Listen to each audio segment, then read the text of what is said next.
Estamos começando mais um estudo do Evangelho à luz da doutrina espírita. E hoje a passagem que vamos ver é Jesus apazigua a tempestade. Vamos pedir ao Alexandre para fazer a leitura para a gente. E aconteceu que, num daqueles dias, entrou num barco com seus discípulos e disse-lhes: Passemos para outra banda do lago. E partiram. E navegando eles, adormeceu. E sobreveio uma tempestade de vento no lago, e enchiam-se d'água, entrando em perigo. E chegando-se a ele, o despertaram, dizendo: Mestre, mestre, perecemos. E ele, levantando-se, repreendeu o vento e a fúria da água. E cessaram, e fez-se bonança. E disse-lhes: Onde está a vossa fé? E eles, temendo, maravilharam-se, dizendo uns aos outros: Quem é este que até os ventos e a água manda e lhe obedecem?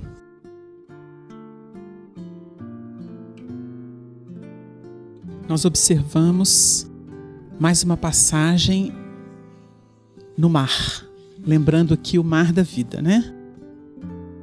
E ela começa com aquela proposta de mudar de banda para outra banda do lago.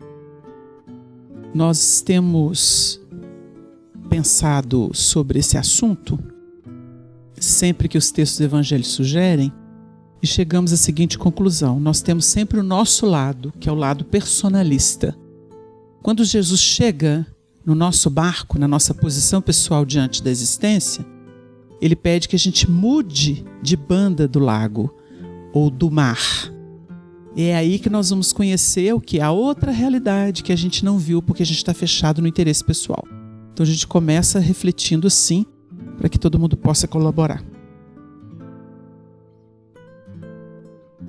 É um ponto muito interessante que a gente observa nessa passagem também, já no primeiro versículo de número 22, é porque ele refere-se assim, num daqueles dias. Então é algo indefinido. E faz a gente lembrar da passagem do servo vigilante, porque nós não sabemos objetivamente quando que no mar da vida vão se dar situações, acontecimentos que representam um momento significativo para nós, naquele sentido de fixarmos valores que nós ainda não apresentamos e expressamos de uma forma espontânea. Então esses momentos, essas horas, vamos dizer assim, desses acontecimentos não tem como a gente programar. Vai acontecer ali no movimento da vida, no dia a dia. E a passagem do servo vigilante, ela é muito significativa nesse sentido. Estejam cingidos os vossos lombos e acesas as vossas candeias, e prossegue por aí, mostrando que o Senhor pode chegar para a averiguação do direcionamento por parte dos servos a qualquer hora, a qualquer momento. E se nós estivermos devidamente preparados, aqui que poderia ser algo muito positivo na fixação desses valores, desses princípios, pode como que tirar a nossa instabilidade. Em vez de ter aquela representatividade do Senhor que realmente direciona, apazigua, dá as diretrizes, nós vamos alcançar aquela condição em que o ladrão se expressa. E o ladrão se expressando tira de nós a harmonia, tira de nós o equilíbrio, a serenidade. Então é importante a vigilância, porque nós não sabemos quando que realmente se dará objetivamente aquela hora, aquele instante em que é rico para nós, na fixação de valores e princípios que o Evangelho tem nos apresentado. Quando nós estudamos o Evangelho, observamos a necessidade de identificar quem realiza cada tipo de ação, não é? Então, por exemplo, quando se estuda que um cego está à beira do caminho, é necessário identificar quem é esse que está à beira do caminho. Então, Jesus é sempre visto caminhando, se movimentando, entrando na casa de alguém, saindo da casa de alguém. Há sempre essa movimentação da parte do Cristo, se dirigindo ao monte, descendo do monte.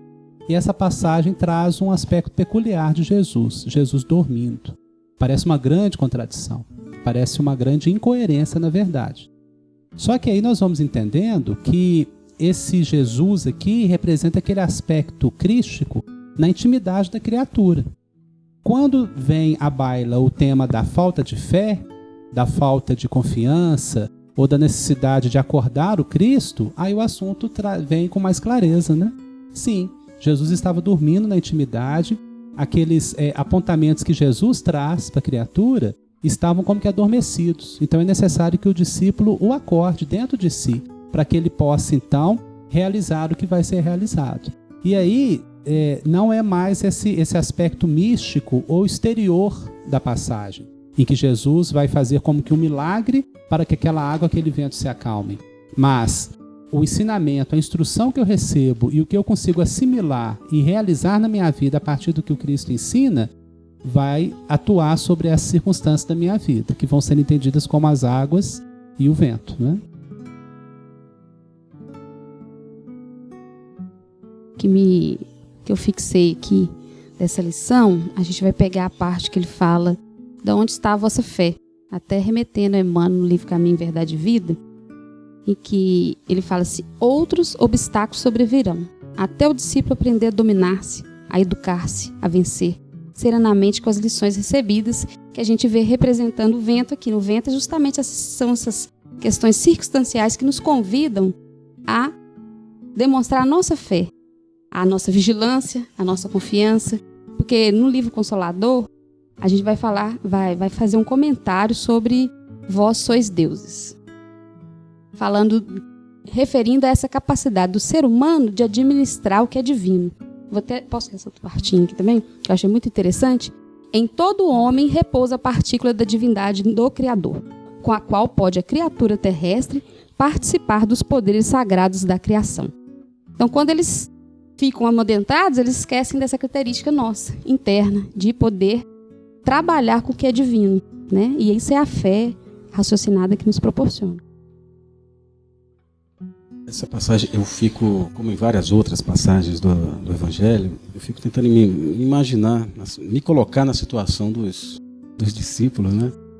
Entrando num barco e, de repente, vindo essa tempestade, né? Que é um vento forte, né? Que acaba virando uma tempestade. Às vezes é uma adversidade que vem, às vezes é um vento fraco. Nesse caso, é uma grande tempestade. E o fato que Jesus adormeceu. E eles se desesperaram. Ficou todo mundo com medo.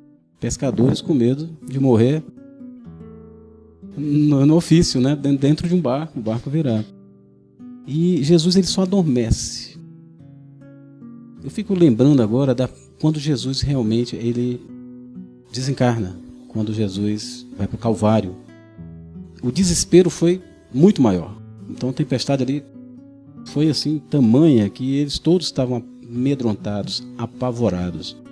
Então esse adormecer de Jesus, acho que foi um verdadeiro teste para aqueles discípulos naquele momento, em que eles sentiram a necessidade de despertar o Jesus que cada um tinha dentro de si, né? E Jesus desperta, acalma, mas fala ao final, né? Onde está a vossa fé, né? Homens de pouca fé, onde está a fé de vocês? Quer dizer, acho que a gente poderia até ter acalmado essa tempestade sem necessidade do recurso de acordar Jesus, é o que dá a entender o texto no literal, sem essa necessidade. Mas, na fase que os discípulos estavam, e que talvez muitos de nós aqui estejamos, a gente ainda tem essa necessidade, né? Porque um simples cochilo de Jesus dentro de nós, a gente se apavora, a gente se desespera, né? Que dirá no momento em que talvez ele realmente tenha que se afastar um pouco mais, no sentido, né? Como aconteceu dele ter que vou voltar ao Pai, né? E o pessoal se desesperou completamente na época. Então, essa centelha de que somos deuses, né? De que podemos fazer, eu acho que sim, a gente pode e muito. A necessidade de acordar Jesus em alguns momentos é realmente premente, né? Tem muito o que falar. Eu acho muito interessante o ponto que você levantou, porque Jesus é o fecundador do nosso plano íntimo. Então ele vem pelo plano dos ideais, do superconsciente, e fecunda o campo operacional que é o consciente. Mas você vai ter que requisitar o material do subconsciente para poder operar em novas bases. Então, na verdade, quando você fala que ele dorme, onde estão escritas a lei de Deus? Na consciência. Ou seja, elas estão aí reveladas, mas você tem que colocar isso na ativa. Então Jesus, na verdade, ele não opera como Cristo, ele fecunda. Quem opera somos nós. Então quando ele fala que eles não têm fé, e aí o trabalho da fé é quando você positiva essa fé. No estudo que a gente faz da epístola de Paulo, que trata da fé, da esperança e da caridade, nós vemos uma projeção. A fé é recurso de visão. O Paulo define ela como sendo o firme fundamento das coisas que se esperam e a prova das coisas que não se veem. Então, seja, você tem um movimento dentro que te dá a garantia de que aquilo é real. Mas não é o real material. É o real nas linhas da vibração que você identifica com elas. Então você capta lá no fundo, lá na frente. E aquilo gera o estado da esperança. Porque você espera com tranquilidade. Esperança é por aí. Você espera com tranquilidade, é estado de confiança. Mas se você não operar, você não alcança aquilo. Por isso que a caridade é a mais excelente. A caridade é quando você captou, sentiu, mas está operando naquelas bases. Então é o que faltou aí para o discípulo. Esse estudo é muito bonito porque a gente fica muito com essa fé de transferência. Jesus vai fazer para mim, ele vai pôr aqui na minha porta. Não é assim. Isso levou Emmanuel a escrever através de Chico que Deus ajuda o homem através do homem. Então nós somos aqueles que fazem. Isso está lá no versículo 26 do capítulo 4 de Gênesis. Façamos o homem à nossa imagem conforme... Aliás, é capítulo 2, versículo 26. Façamos o homem à nossa imagem conforme a nossa semelhança. Está no plural. Ali não é o Criador, são os co-criadores. Então você vê o seguinte, Deus é o Criador. Os espíritos, seus filhos, é que fazem. Então nós não podemos fugir das operações. Aí é que está, quando Jesus repreende, é porque o ideal maior, ele sossega os processos, né? Ele te dá uma visão de conjunto. Você sai do particular pro todo. E é isso, esse é o condão da doutrina espírita. Quando ela estuda as leis, quando ela te mostra todos os aspectos dos acontecimentos dentro de causa e efeito. Aí você fala assim, é um conjunto. E aí você relativiza a aflição. Você começa a colocar ela sob domínio, que é o que Jesus faz com os ventos, com a tempestade, né? Então a ideia é muito bonita, o gancho que você puxou é muito rico. É porque você falando aí, eu me lembrei que acho que tem um texto no próprio Caminho, Verdade e Vida, em que o Emmanuel intitula Cristo e Nós. E ele vem discorrendo, né, desse amparo que Jesus nos dá. Mas é bonito como o Emmanuel finaliza, que vai aí, é um encontro que você falou, Wagner, ele finaliza assim. Cristianismo significa Cristo e nós. Ou seja, da mesma forma que você espera do Cristo, Cristo espera de nós. Então assim, a gente tem que operar. O Honório falava assim, enquanto espera, opera. Você tem um material aí. Nesse momento aí que a gente entende como uma situação calamitosa, é um desafio, né? Foi um desafio para os apóstolos e é um desafio para nós no nosso dia a dia, no nosso cotidiano, nessa luta nossa de melhora todo dia. E colocou à prova a capacidade dos apóstolos de resolver os problemas por eles mesmos. E eu acho que é isso que a vida pede a gente. Que nos momentos de calmaria, nós somos capazes de orar, nós somos capazes de ler, nós somos capazes de estudar e até de entender as palavras de Cristo. Mas na hora da tempestade, que é o momento de operar, muitas vezes a gente perde a fé.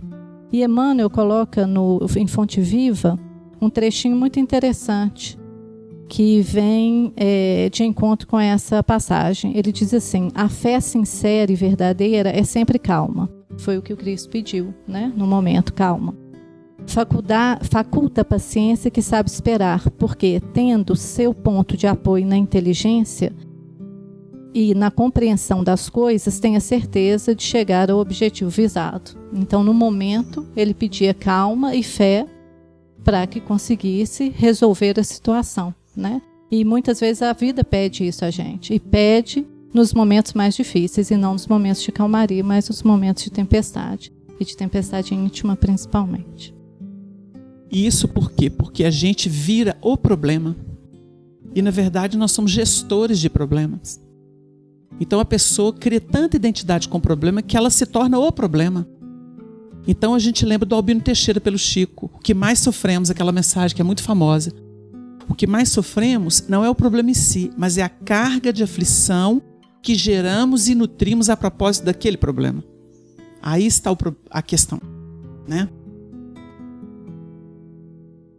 O livro Luz Imperecível, coordenado pelo Honório Abreu, traz no capítulo 45 o tema segurança íntima, em que ele estuda a passagem da casa edificada sobre a rocha e a casa edificada sobre a areia. A semelhança com a passagem em estudo é justamente o tema da água e do vento. Porque na casa edificada sobre a areia e sobre a rocha, ela também vai sofrer essa influência da presença da água, da presença dos ventos. Então, e desceu a chuva, e correram rios, e assopraram ventos, e combateram aquela casa, e não caiu, porque estava edificada sobre a rocha. Dentro do desenvolvimento do tema da rocha, pode-se chegar à conclusão da fé também, como firme fundamento. Se ela é firme fundamento, é rocha, que evita que essa casa caia quando é solapada pelas águas e pelos ventos. O tema da água é amplamente estudado na doutrina, como identificando essa questão das reencarnações, né? Do conjunto de experiências que temos e tudo aquilo que pode, num dado momento, aflorar, como se aquilo invadisse nossa intimidade. Não necessariamente invadisse, porque já está lá dentro, mas como que se elevasse dentro de nós, né? E os ventos, o Honório comenta nessa passagem do Luz Imperecível, que são como as pressões ou os acontecimentos circunstanciais a medirem com sua resistência, medirem a resistência da casa. No caso aqui, medindo a resistência do barco, onde os discípulos estavam e que poderiam vir a pique ou não. O tema da fé é tão importante, como já foi comentado, e o Wagner citou a Epístola aos Hebreus, capítulo 11, em que traz essa definição de firme fundamento, e também o capítulo 19 do Evangelho segundo o Espiritismo fala a respeito da fé. É o capítulo A Fé Transporta Montanhas. Tem o item 11, que é uma instrução dos Espíritos, chamada A Fé, Mãe da Esperança e da Caridade, que é justamente o que Wagner já comentou. Dentro dessa mensagem, olha a definição de fé que os Espíritos trazem. É inspiração divina. A fé desperta todos os instintos nobres que encaminham o homem para o bem. É a base da regeneração. Então, quando se estuda o encaminhamento da Terra de plano de provas e expiações para um plano de regeneração, o conceito de fé tem que ser muito bem assimilado e trabalhado por todos nós. Porque, segundo os Espíritos, a fé é a base da regeneração. Não se regenera sem fé. Mesmo porque é uma definição também dos Espíritos, fé é recurso de visão. Curiosamente, as experiências que a criatura amealha, às quais ela se entrega, essas experiências vão como que amanhã do terreno psíquico dela.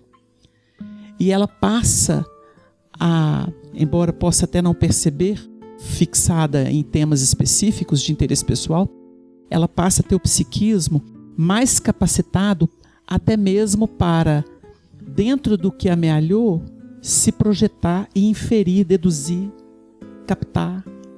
Esse é o movimento da vida. Então a fé é muito fecunda, ela resume isso. Na verdade, ela se torna uma síntese desse processo de percepções.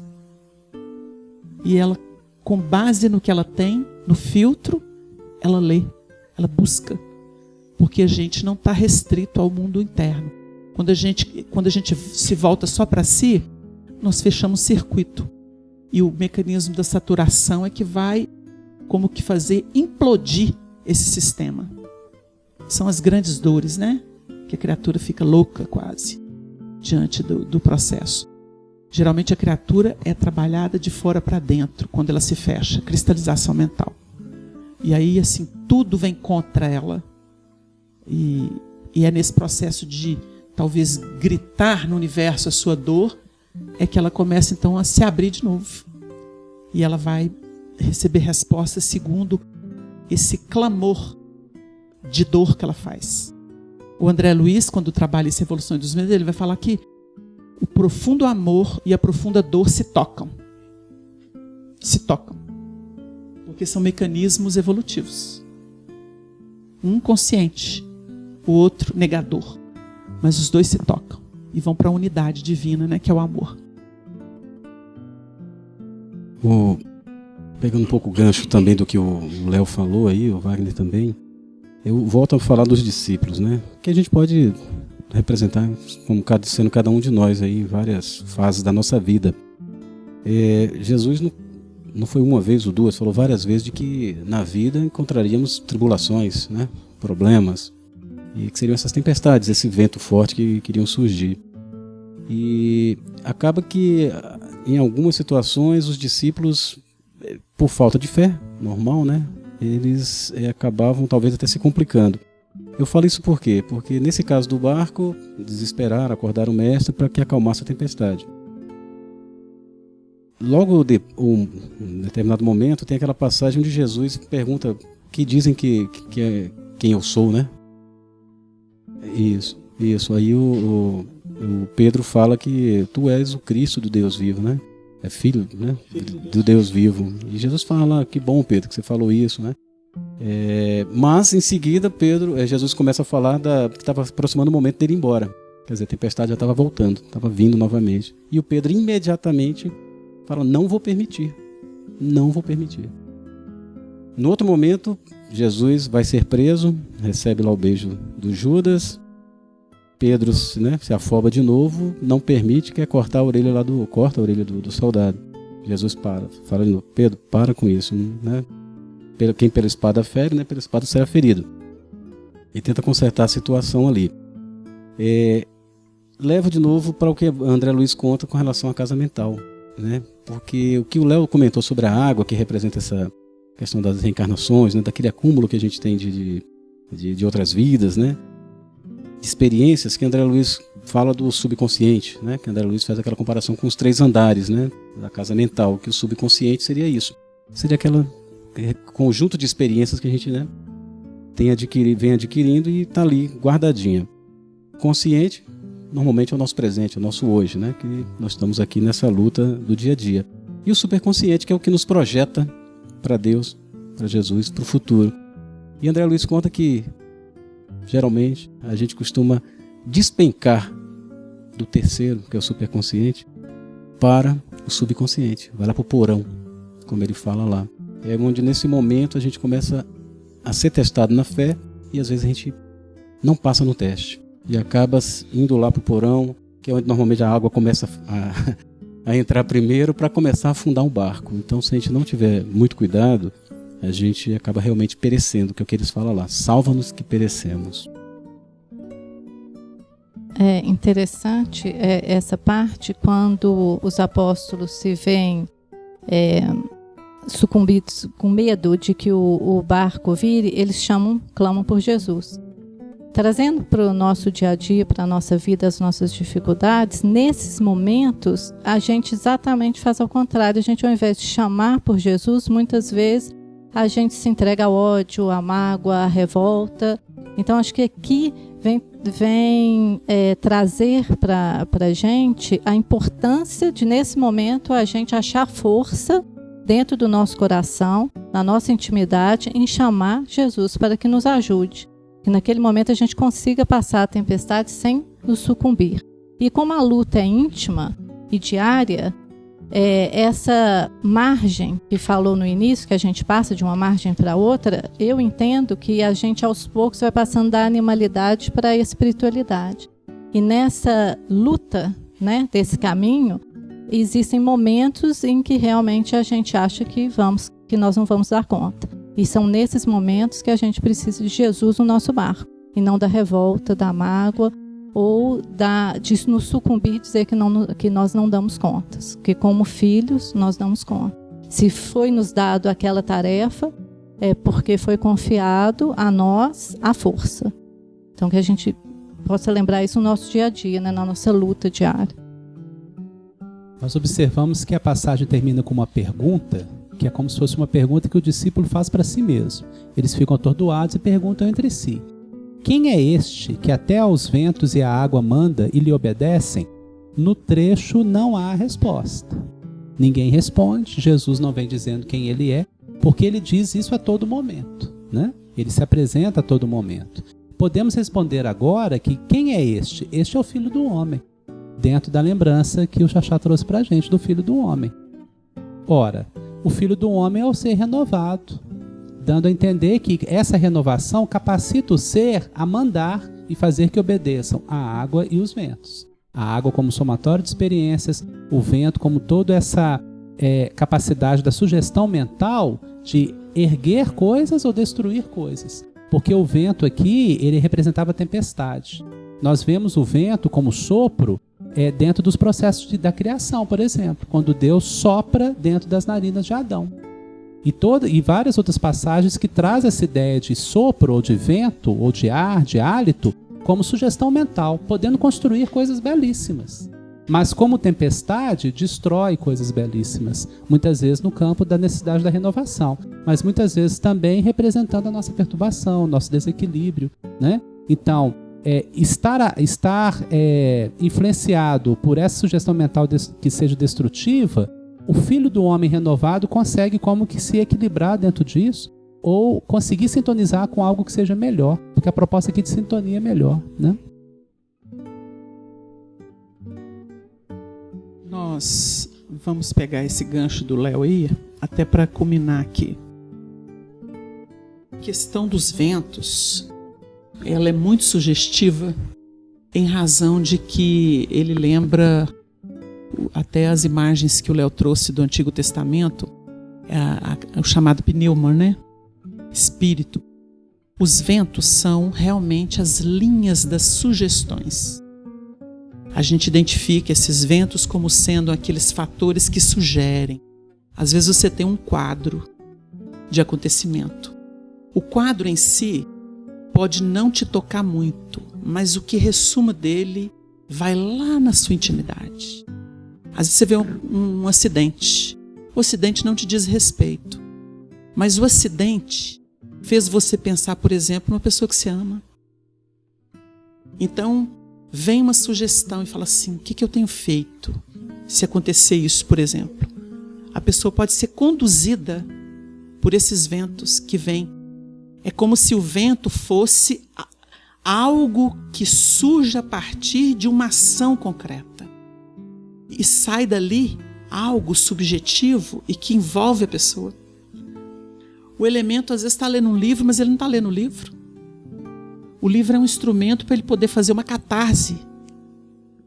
E aí o espírito que está ali fala assim, agora que ele está entendendo o que eu quero. Porque eu tive que usar um livro. Primeiro ele prestou atenção nas letras aqui, começou a codificar. Depois eu fiz ele entrar dentro dele. E aí eu estou conduzindo. Isso é um vento. Não é? É muito sugestivo.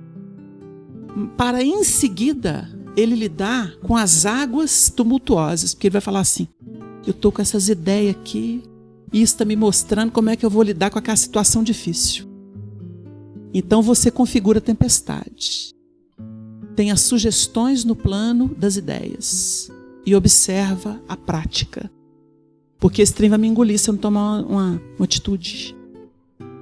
Porque nós estamos lidando aqui nesse texto com um barco, que é a posição. E ali tem vários elementos. Tem o Cristo, né? Tem os discípulos, tem o mar da vida, ele se insere no mar da vida. Ali, esse é o contexto. Então não está faltando nada. Quando fala que Jesus adormeceu, tem hora que você vai na vida no automático, né? Não? Você liga o automático e fala assim, vamos lá. Porque na navegação, você não tem sobressalto o tempo inteiro. Então você vai no automático. Jesus pode adormecer, mas ele está ali. É natural que ele esteja ali. No caso aqui, não foi nem erro dos discípulos. Mostrando o quê? Que os elementos internos, no plano pessoal, eles necessitam de uma coordenação superior. Tanto que quem não tem ideal está perdido. Vive só de tempestade. Só que eles acordam o Cristo. E o Cristo opera sobre eles. E eles têm que agir. Então a ideia é essa. Recebe a sugestão de plano superior e opera nas águas. Porque a reencarnação está simbolizada nas águas. Tumultuosa, mar alto. Mar alto é quando você está capacitado. Aí você tem que acordar o Cristo mesmo. Quando o mar está calmo, ele pode adormecer. Você vai no automático. Então você sabe do bem, da paz, mas você segue tranquilo. Tem período que você vive que você fala assim, nossa, que tranquilidade. Estou dormindo bem, estou comendo bem, estou lidando com tudo de uma boa. Mas vai chegar a prova. E na hora da prova você tem que acordar o Cristo. Porque aí você tem cobertura. E você não pode andar sem ele. Ainda que dormindo, ele está lá no barco. Você fala assim, tá aí. Na hora da necessidade eu chamo. Então é bonito o texto, né? Mas nós estamos culminando aqui o tempo e vamos agradecer a Deus a oportunidade, né, gente? Muita paz para todos.